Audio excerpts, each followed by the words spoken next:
Let's review your Calculus 1. So we begin our review of Calculus 1 of derivatives by recalling the definition of derivative in relation to tangent line and the secant line. Now, there are two ways by which we can determine the derivative of a function. We have what we call the increment method, and the second is by using the rules or formulas. Now, when we speak of the increment method, this has to do with the slope of the tangent line in relation to the slope of the secant line. So, that formula line, TL, is equal to the limit of f of x plus delta x minus f of x all over delta x as delta x approaches 0. Okay, as delta x approaches 0. This in fact is the slope of the secant line. But what if the secant line is drawn such that its distance to the tangent line is so small that it approaches 0? This is the reason why we have this as delta x as the increment, as the difference between the two, as the distance between the two gets closer and closer to as delta x approaches 0. Can you read this? Nababasa nyo? Okay. So please take note of this. This is what we call the increment method. So that if I would ask you now, okay, example number 1. Find the slope of the line. Example 1. Find the slope of the line tangent to the function 2x minus 1 at 0, 1. Okay, that's... So first, we need to find the slope from using this now. So the slope of the tangent line, slope of the TL tangent line is in fact f prime of x. Okay, but f prime of x using the increment method is this. So if our function f of x is equal to 2x minus 1, what is f of x plus delta x? Okay, like you're evaluating a function. So your f of x plus delta x would simply mean replace all x's in the function with x plus delta x. So this becomes 2 times x plus delta x minus 1. Okay? Or you can simplify it further as 2x plus 2 delta x minus 1. Now, let's put this into the formula. Okay, may I erase this now? Ito na ang gamitin natin. Okay? So, your f of x plus delta x is this. Okay? So, 2x plus delta x minus 1 minus, and close it in a pair of parentheses because most of you, x minus 1. Okay, so when we simplify further, this one will give us what? Equal to the limit of, yan, 2x minus 2x, ba na? No more space. Wala tayong space eh. So, yan. 2 delta x. 2 delta x. Sorry, very good. 2x plus 2 delta x. Very good. 2x minus 2x, this will cancel out, right? And 1, negative 1, plus 1 will cancel out. So, which one is left? Ito na lang.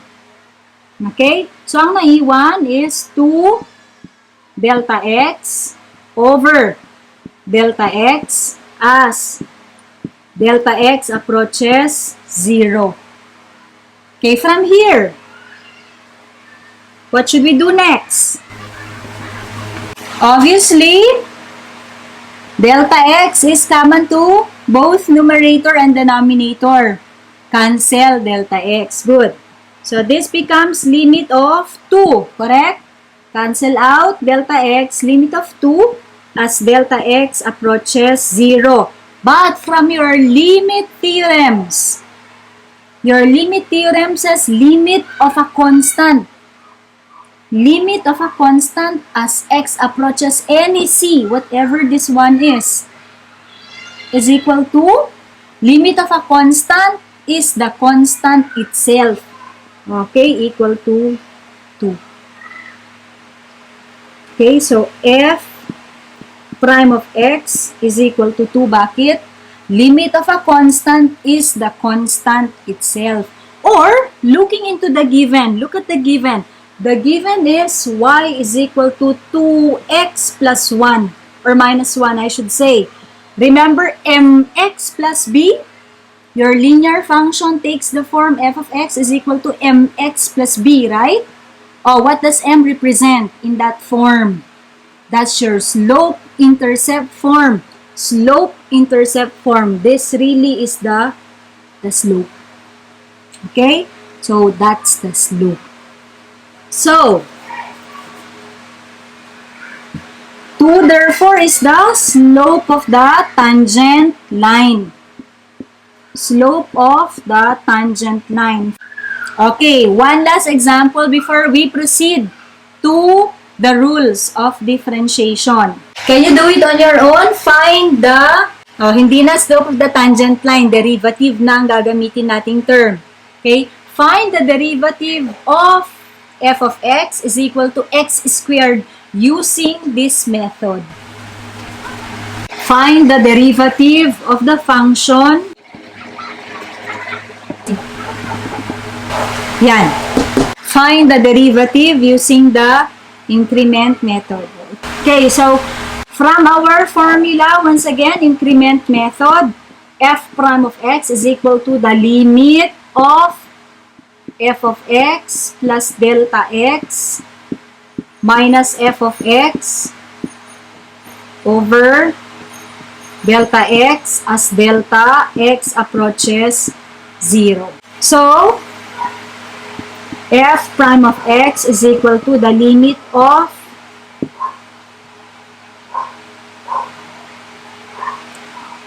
x plus delta x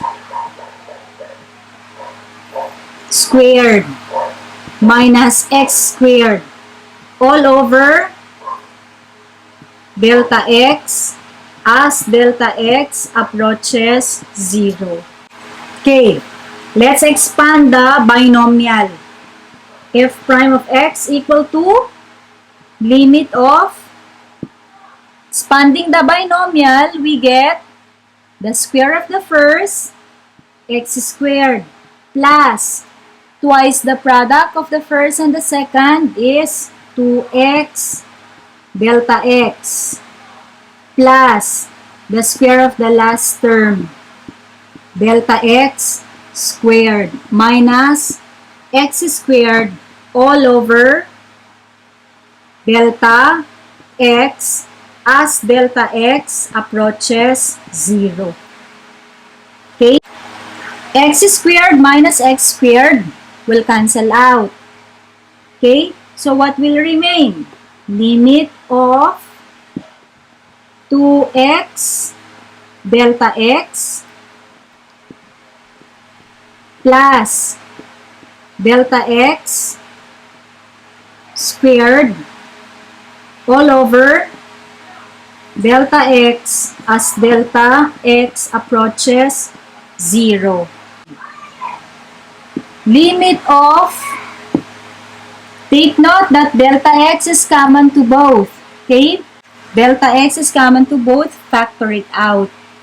Magiging limit of delta x times 2x plus delta x all over delta x as delta x approaches 0.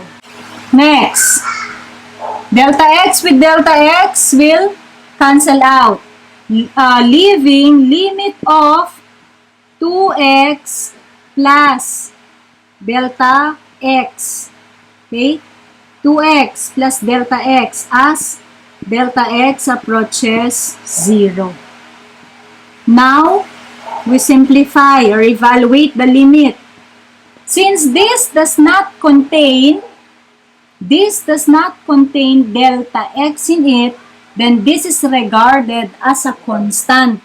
And remember what I said a while ago, limit of a constant is the constant itself. So if I would ask you, find the limit of 2x as delta x approaches 0, 2x itself. And limit of delta x as delta x approaches 0 by direct substitution, delta x yan, delta x to, so plus 0. What then is the final answer? 2x. F of x equal to x squared, then f prime of x is equal to 2x. Okay? F prime of x is equal to 2x. Are there questions on using the increment method? So from here, we can proceed to the rules, formulas. Please alam nyo gamitin ito. Let me now proceed to the next part. Do not forget that the derivative of x squared is 2x. Now we move on to differentiation formulas. Number 1, derivative of a constant. Okay, derivative of a constant, what is it? Derivative of a constant is 0. Okay, derivative. Let the function be y equal to k, where k is a constant. K is a constant. So y prime is equal to 0, or dy over dx is equal to 0. Derivative of a constant is 0. You might be asking me, ma'am, paano nangyari yun? Derivative of a constant is 0. Now, let me show you the proof. Now, going back to the increment method, remember the definition, f prime of x is equal to limit of f of x plus delta x minus f of x over delta x as delta x approaches 0. Suppose our function is y equal to k, or f of x is equal to k. Constant, walang x. Okay? So, wala kang papalitan. So, f prime of x by the increment method will simply be limit of k minus k all over delta x as delta x approaches 0. And this will give you limit of 0 over delta x as delta x approaches 0. But this is equal to 0. So, equal to limit of 0 as delta x approaches 0. And limit of 0, which is a constant, is 0. This is why number 1 rule says derivative of a constant is 0. Okay? So whatever that constant it is, be it rational, irrational, integer, real, okay. So if you have then y is equal to 2, then what is dy over dx? It's 0. If you have f of x is equal to negative 1, then f prime of x is equal to 0. Okay, that's it. So for any constant, okay, another one, if your function is y equal to pi, then y prime is equal to 0. Take note, I made use of 3 different notations for derivative. Either y prime, either dy over dx, or f prime of x, they all mean the same thing. F of x is equal to k, which is a constant. F prime of x is equal to 0. Number 2, derivative of a linear function for f of x is equal to mx plus b.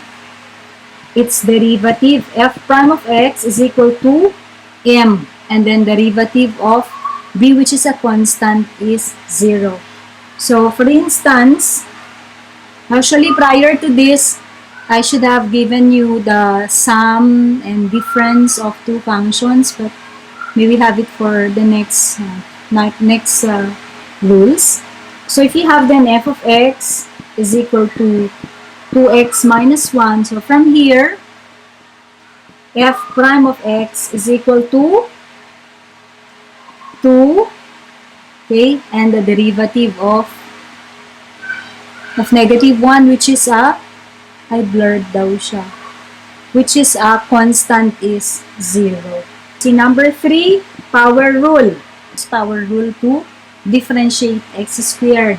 The power rule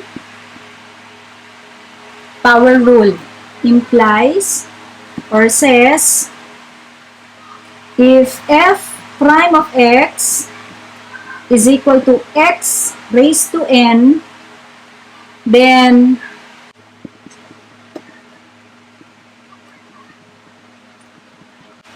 okay, if f prime of x, ayan, and x raised to n minus 1, where n is greater than 0. This is provided that this is not, ayan, n x raised to n minus 1. F of x is equal to k. But we can express this as still having a variable x raised to 0, di ba? Anyway, x raised to 0 is equal to 1. Yes? So, does it affect the given? No. Because anyway, when you simplify x raised to 0, that is 1. So, it will give you f of x equal to k. So, if you apply the power rule, then f prime of x is equal to, ayun na, 0 times k is 0. Okay? Yan, 0 times k. O, kahit pa i-subtract mo yan, negative 1, kahit ano pa yan, 0 na to. Any number multiplied to 0 is equal to 0. Okay, so you can make use of your power rule to justify number 1. Derivative of a constant is 0. Okay, now how about our example a while ago? Remember the second example? Remember my second example a while ago? F of x is equal to x squared.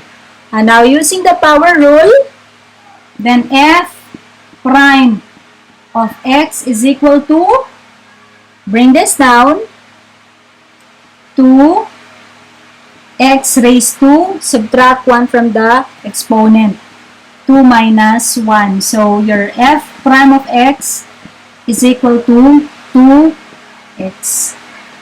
Okay, and this was our answer using the increment method.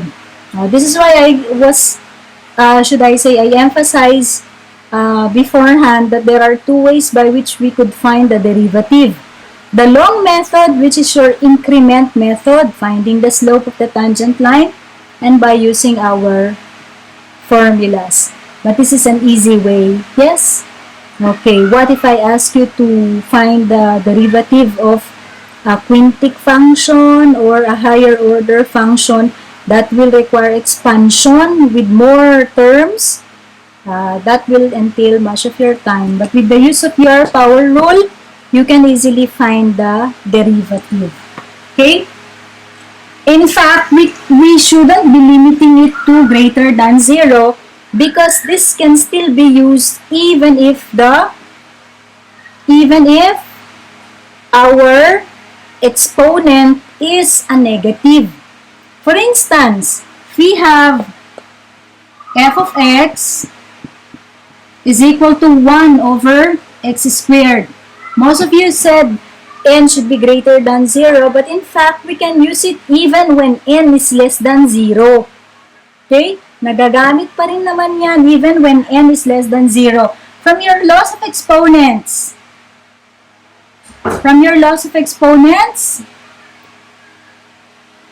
what is the other way of writing 1 over x squared? What's the other way of writing 1 over x squared? Anyone?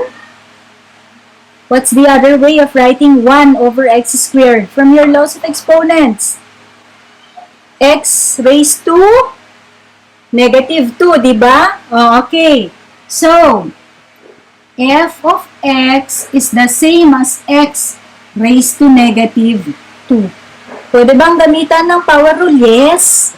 Gamitan ng power rule. So, f prime of x is equal to just the same.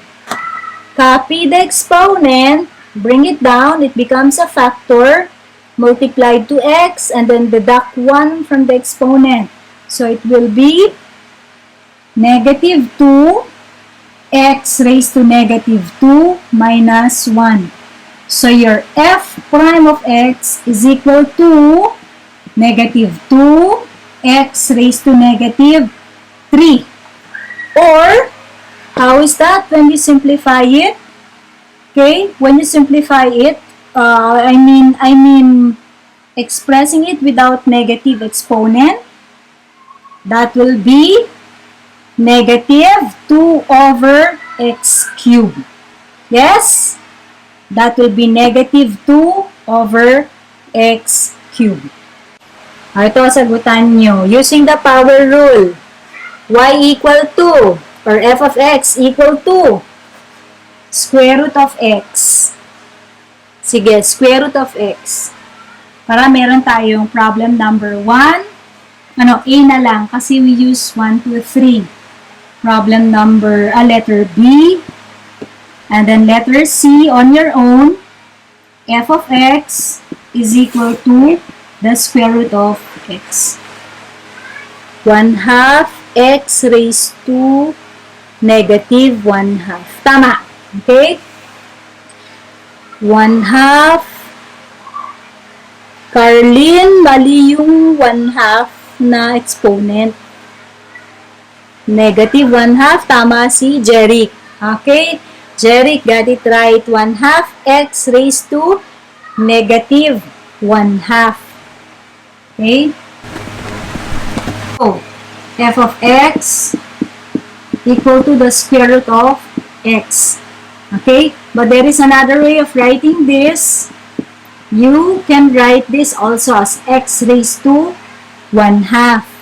Okay? Now, f prime of x from your power rule is exponent. Bring it down. It becomes a factor. X raised to, subtract 1 from the exponent. Okay? So, when simplified, this is 1/2 x raised to negative 1/2. But I want simplest form. When we speak of simplest form, it should be devoid of negative exponents. What will this be? 1/2 x raised to 1/2. Or, which is which? I want you to choose. Is this equal to 1 over the square root of 2x or 1 over 2 square root of x? A or B? Respond. Chat box. Which is which? 1 over square root of 2x or 1 over 2 square root of x? Let me see. Sa isa. Isahin natin para may recitation kayo ngayon. Aha. May nag-A, may nag-B. So which one? It's letter. See, I noticed this is a common mistake among students when we require them to express answers in simplest form. Take note that 2 is not raised to 1/2. Only the variable x. Okay? Only the variable x which is raised to 1/2. So you shouldn't be including it in the radical sign. So which one is correct? Letter B. Okay? So letter B is correct. This is wrong. It should be 1/2. Remember, we are teachers. Multiplier effect. We have to be very careful with this.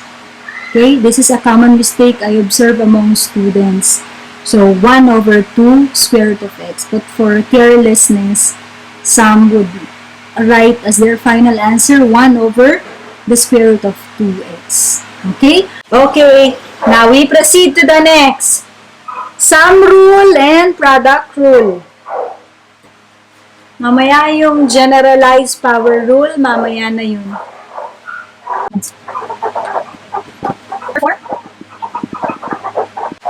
Sum and difference. Derivative of a sum or a difference is equal to the sum of the derivatives. You just differentiate the first, differentiate the second, and that's it. Okay? So, as simple as that. So, if you have f of x plus minus g of x, then the derivative will be, okay, let this be h of x. Let h of x be a sum of two functions. Sum and difference of two functions. Then h prime of x is equal to derivative of the first plus minus derivative of the second. Okay, as simple as that. Kaya, if you have, okay, y equal to 2x plus 5, then you simply get y prime equal to derivative of the first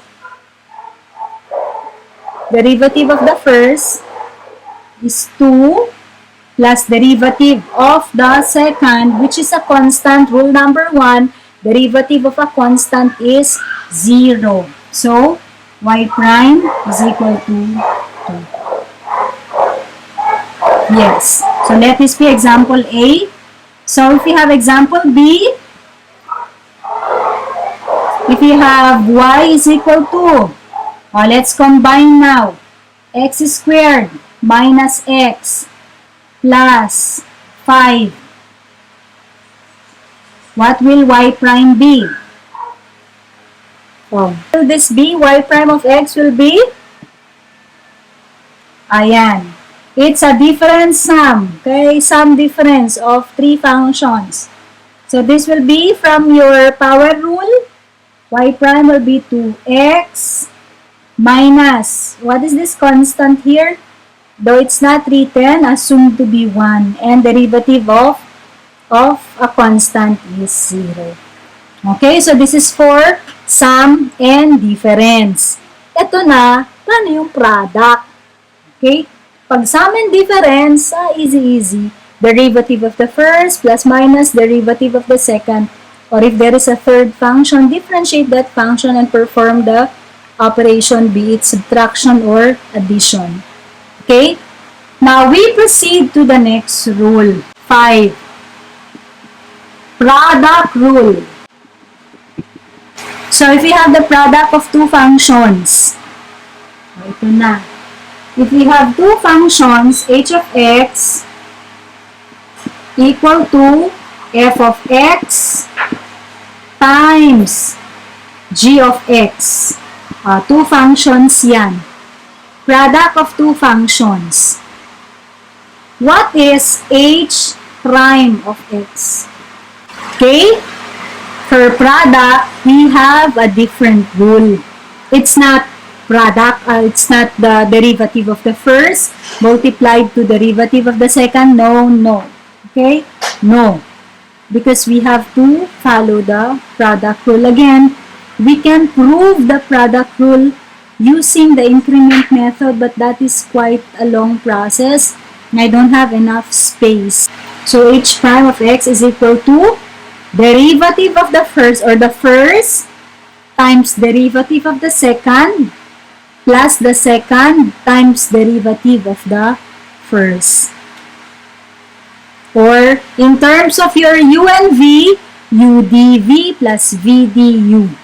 Okay? You might have encountered the uv form, uv, u dv, v du. Ano yung mga yun? Ito yun. The first function f of x, the second function is g of x. So, the first derivative, the first function f of x times, okay, times the derivative of the second function g prime of x plus, may I erase this now, plus the second function g of x times the derivative of the first function f prime of x. So in terms of your u and v, because some books, some authors would use u for f of x and v for g of x. Then your y prime would simply be u times dv plus v, that's the second, times du. u dv, v du. Diba? Mas madaling tandaan kasi yun. u dv, v du. u dv plus v du. That's your product rule. Okay? That's the product rule. u dv, v du. Let's take one example. For instance,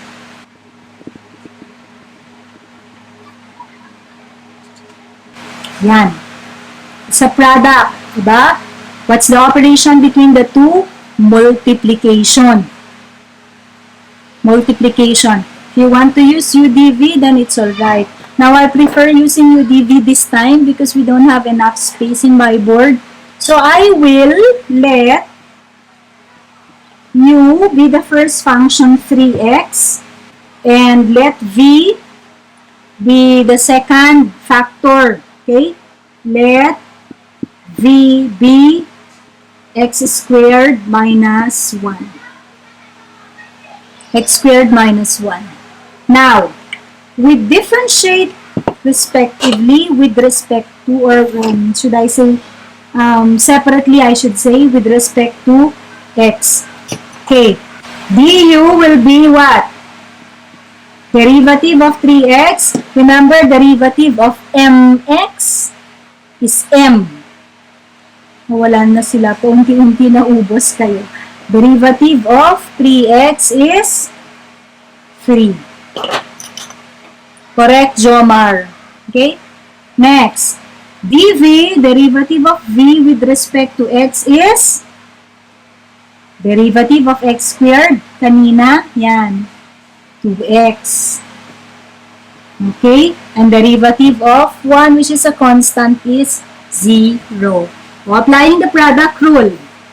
u dv, v du. Okay, so, y prime is equal to u dv plus v du. Okay, so, y prime equal to, let's go back. What's our u? U is 3x, yung first function. So, 3x times dv 2x plus v x squared minus 1 times du is 3. Let's simplify further. 6x squared plus 3x squared minus 3. So, y prime equal to 9x squared minus 3. Correct, Jellyme. Correct, Merlin. Correct, Jomar. Correct, Catherine. Okay? So, y prime is this. Or, Or, okay, may iba.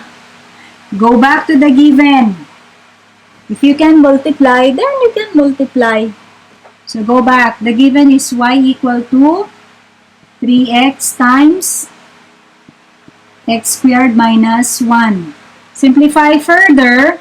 This is 3x cubed minus 3x, diba? Okay, and apply the power rule.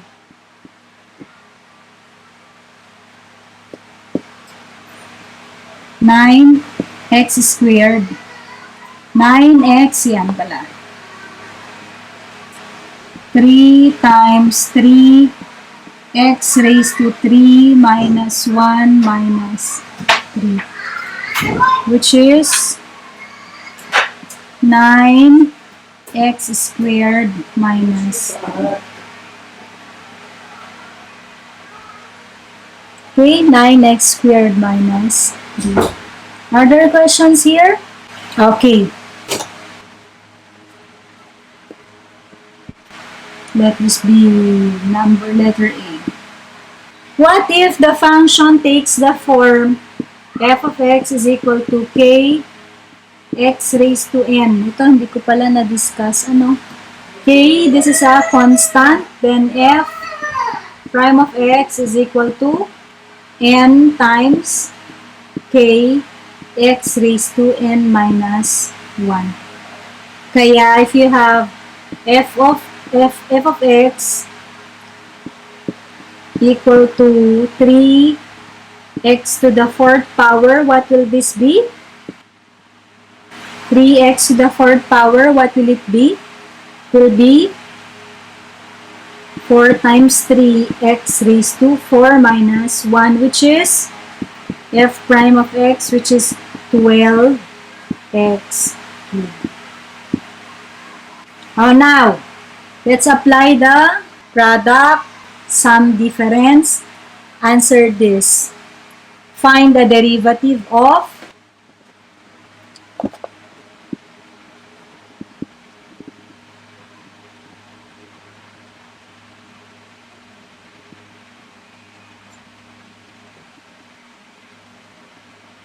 one. You choose which one are we going to answer, A, B, or C. Let's answer together one of the problems, and then I leave two for you to work on your own, to answer by yourself. Which one? You choose among the three. Letter C. Si letter C daw ang isolve natin. Please recall your laws of exponents. Please do not forget your algebra. We need much of algebra, much of trigonometry and geometry in calculus. Okay, so letter C. Letter C, y equal to 1 over 2x minus 1 over 3x squared. Is there another way of writing this? Please. Such that the exponents are, should I say, such that the variable is no longer in the denominator. Sige nga. What's the other way of writing this? Such that the variable x is no longer in the denominator.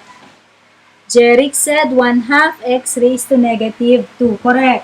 Take note that 1 over 2x is the same as 1/2 times 1 over x. Yes? Are they the same? Yes. So, leave it as it is, 1/2. There is no way of writing this in another way. So, leave it as 1/2 x, or 1/2.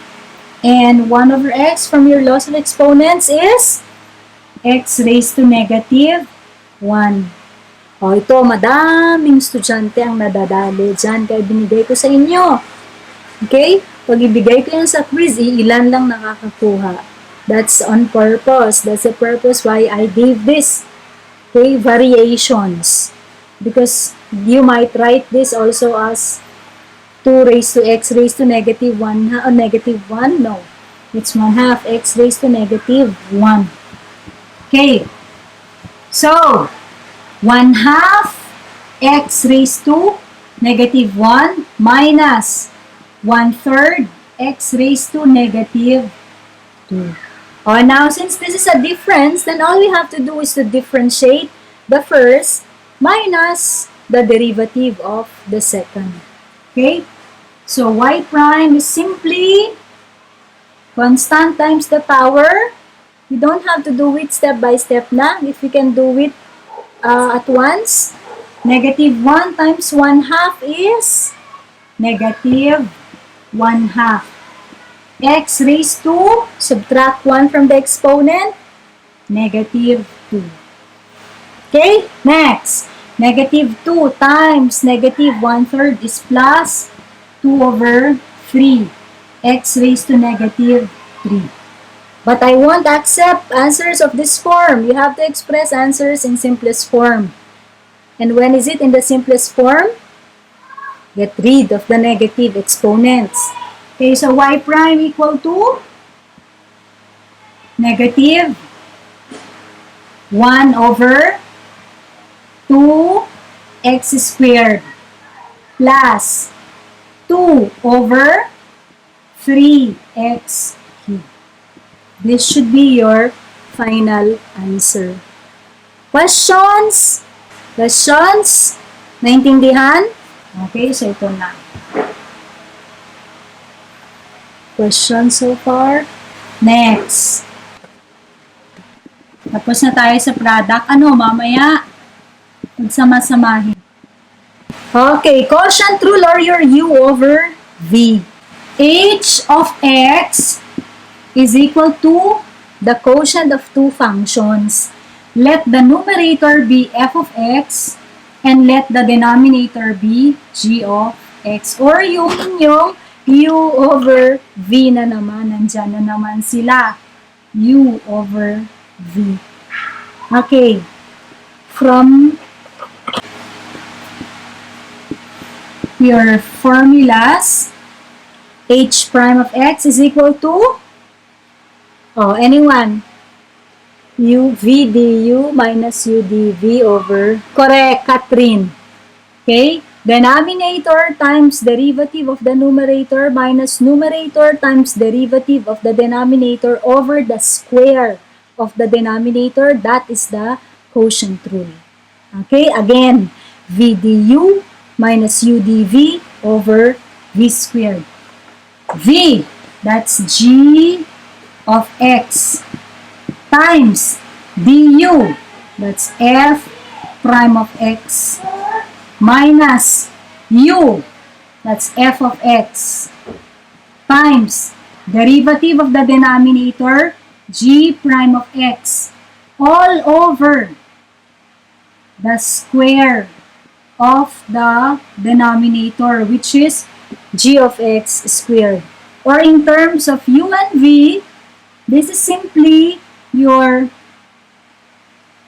h prime of x is equal to, use the red pen, k lang, denominator times derivative of the numerator minus the numerator times derivative of the denominator over the square of the denominator. Okay? V du minus u dv over v squared. That is the derivative of a quotient. Okay? If there is a numerator and there is a denominator. Let's take one example.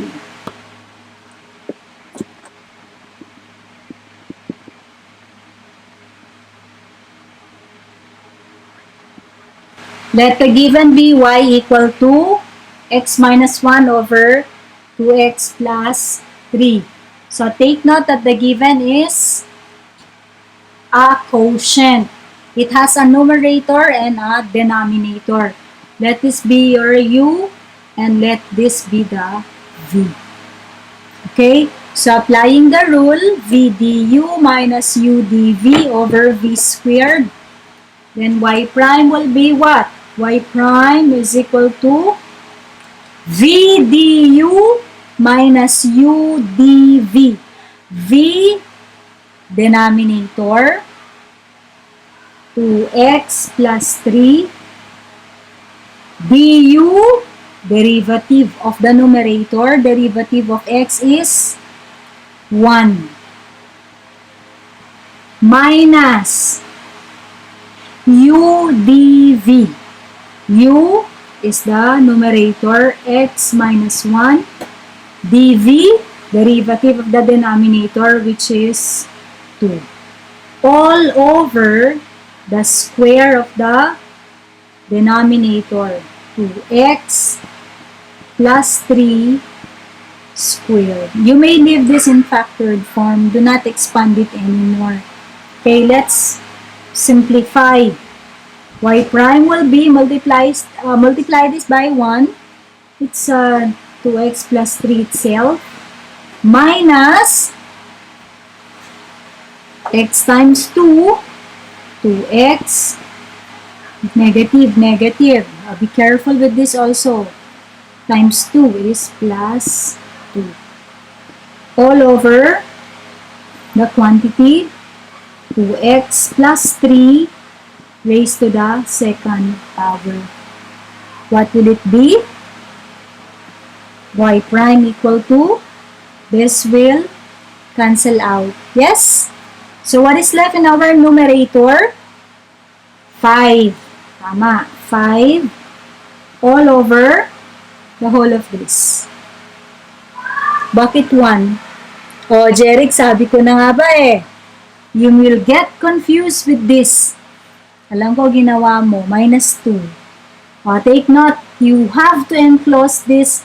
You always have to enclose it with a pair of parentheses. Otherwise, you'll end up with 1 over 2x plus 3 squared. O, see? It should be 5. Okay. 5 over the quantity.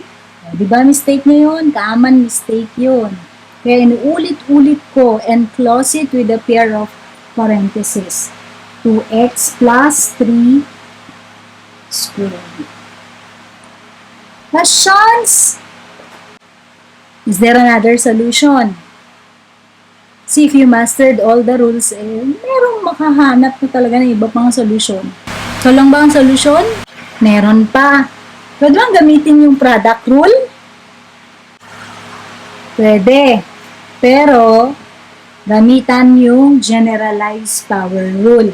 Pero hindi pa natin kasi na-discuss. So, mamaya. Balikan natin to mamaya. Now, yung generalized power rule, if the quantity raised to an exponent is differentiable, if the quantity raised to an exponent is still differentiable, then we still have to differentiate it with respect to x. Okay? What do I mean by that? Your generalized power rule says, if the function takes the form u to the n, where u is still differentiable, then y prime, or the derivative is n, u raised to n minus 1 times du. You still have to differentiate u. Okay? That's your generalized power rule.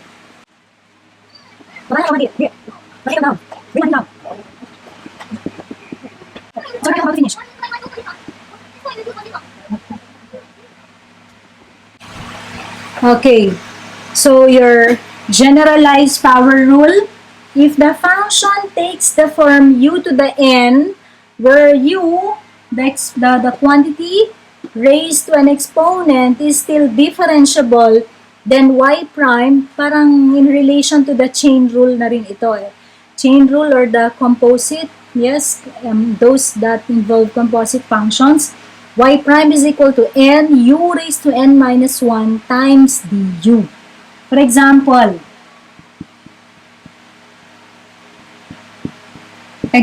if you have y is equal to the square root of 2x, okay? Square root of 2x, take note it's not square root of x, but square root of 2x. Take note that y equal to the square root of 2x is the same as y equal to 2x raised to 1/2. So this is your u. The quantity inside, the grouping sign, is your u. So if we follow the generalized power rule, then y prime must be 1/2, which is the exponent,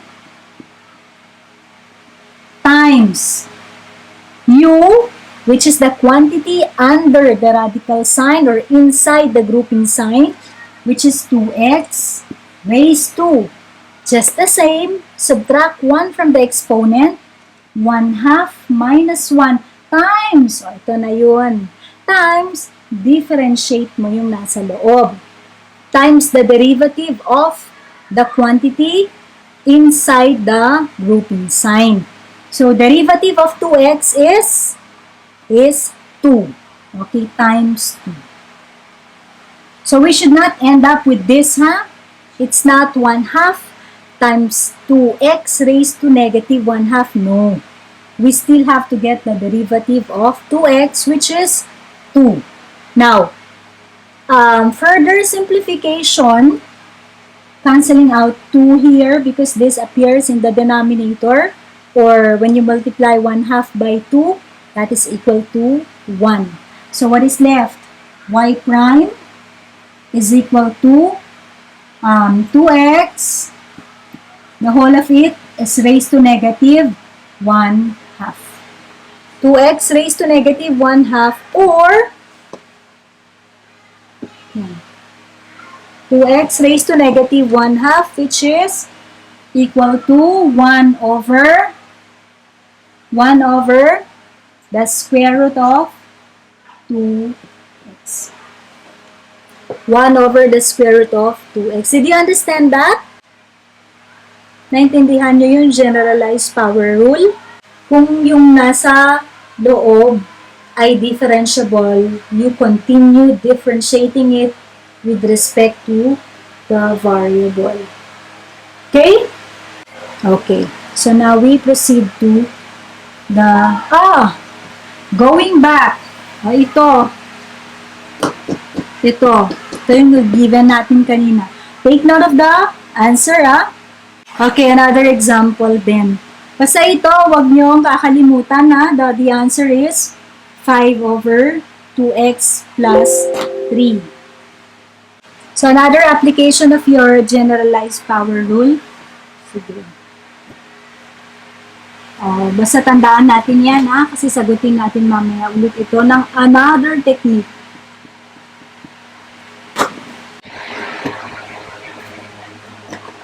How about y equal to, ayan, y equal to 3x minus 1 raised to the second power. So, again, your function takes the form, ito na naman, u raised to n. Okay, ito ang u mo, u. Tapos ito ang n. u raised to n. So, from your power rule, y prime is equal to n u to the n minus 1 times du. Okay? So, y prime equals, yan, 2 times 3x minus 1 raised to 2 minus 1 times, yan, differentiate mo ito, times derivative of 3x minus 1 is, derivative of this, of 3x minus 1 is 3, times 3. Okay, let's simplify further. Y prime equal to, this will now be, diretso na natin, 1. Okay? Para meron tayong space sa susunod. Then, since this is 1, we can multiply right away.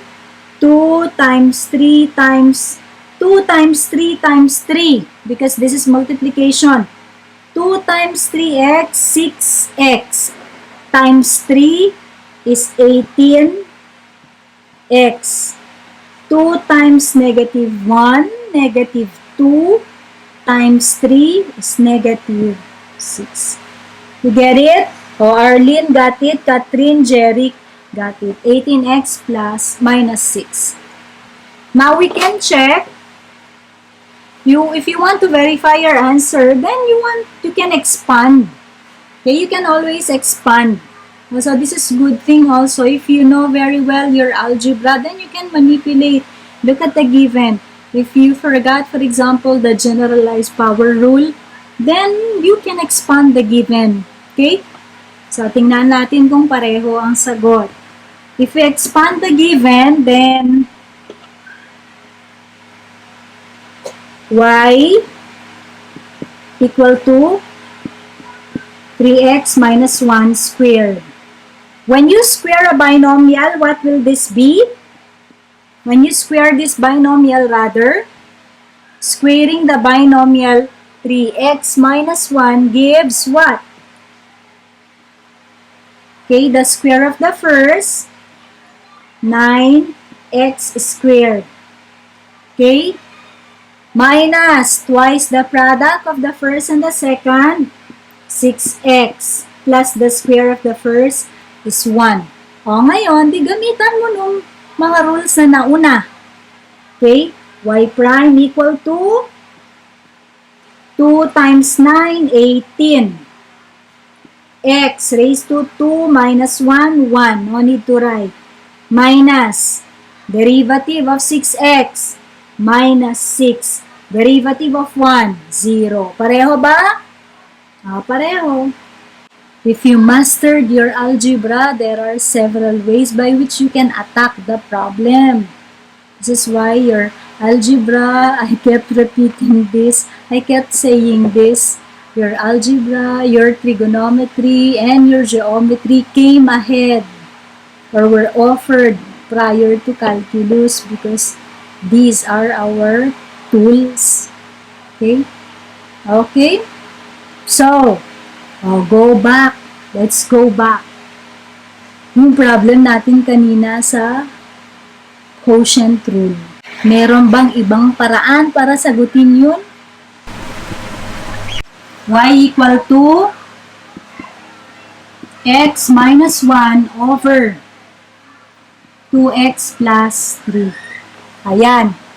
Diba sinagutan natin yan using our what rule? Quotient rule. But don't you know that you can apply your product rule to solve this? How? Yeah, using quotient rule. We answered this and our answer was, can you remember our answer a while ago? Our answer was something like 5 over 2x plus 3 squared, right? Okay, answer. Let me. 5 over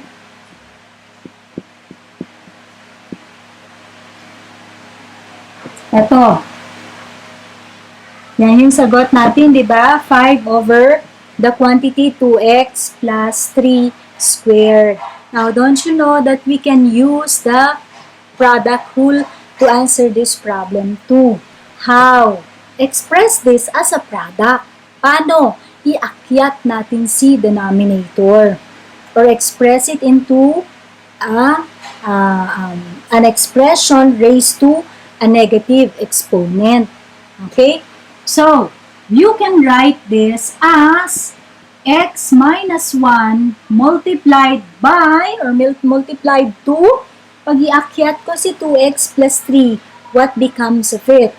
It becomes 2x plus 3 raised to negative 1. Get it? Okay. So, now you have product of two functions. Your first function is x minus 1 and your second function is 2x plus 3 raised to negative 1. Now, apply u dv v du. Kasi gusto kong ma-master nyo yung u dv v du. Kasi kailangan natin yan sa integration by parts, sa integral. Okay? So, instead of the quotient rule, we shall use product rule. u dv x minus 1 times dv negative 1 times 2x plus 3 raised to, subtract 1 from the exponent, we can give 2 times derivative of the quantity inside, which is 2 plus. Okay, so this is your UDV. Let me use the red. Okay, UDV plus VDU. UDV plus VDU. V ito. 2x plus 3 raised to negative 1 times du, derivative ng una, derivative ng x minus 1 is 1 times 1. Okay, let's simplify. What will this be? We cannot touch this kasi this is raised to negative 2. But all we can do is to multiply ito, and this. 2 times negative 1. Yan.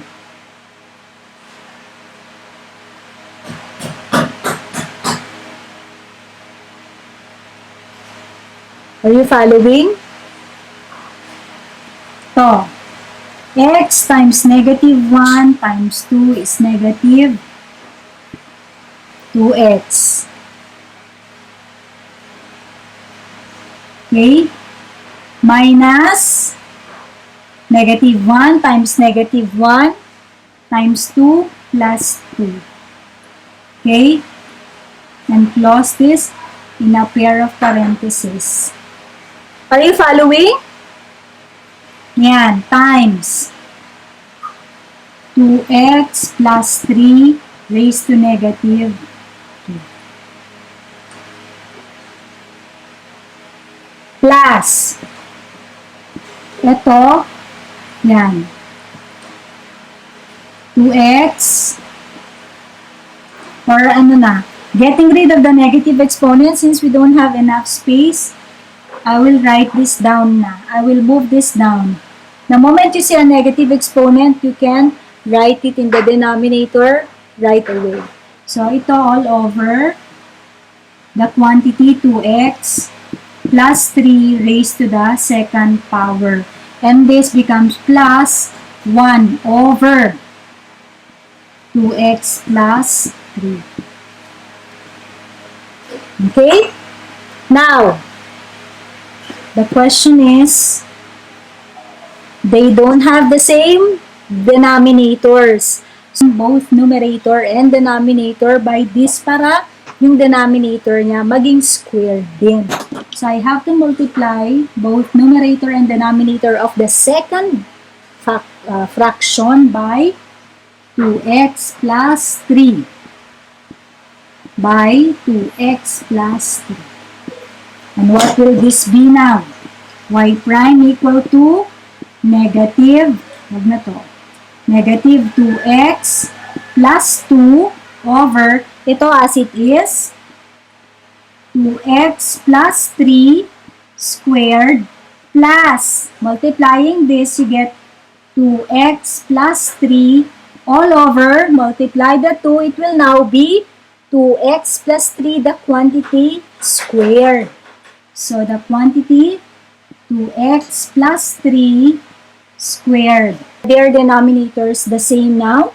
2x plus 3 squared, 2x plus 3 squared pareho na. And so, we have to combine or put them into one fraction, whose denominator will be 2x plus 3 squared. And add this up, look at the numerator. Negative 2x plus 2x is 0. And then 2 plus 3 is 5. Compare it to our answer in the previous method. Pareho? Look. Compare it here. Are they the same? Look. 5 all over the quantity 2x plus 3 squared and 5 all over. See, that's it. The same answer. This is what I'm telling you. Okay? So you can manipulate with the given if you know your algebra. Okay? For as long as you don't violate any of the laws of algebra, then you can apply or you can make use of your own method or your own technique. So this is one example. Are there questions at the moment? I think we end up here. I hope you learned from this morning's session. Bye everyone. See you next week for session 2 of Calculus 2.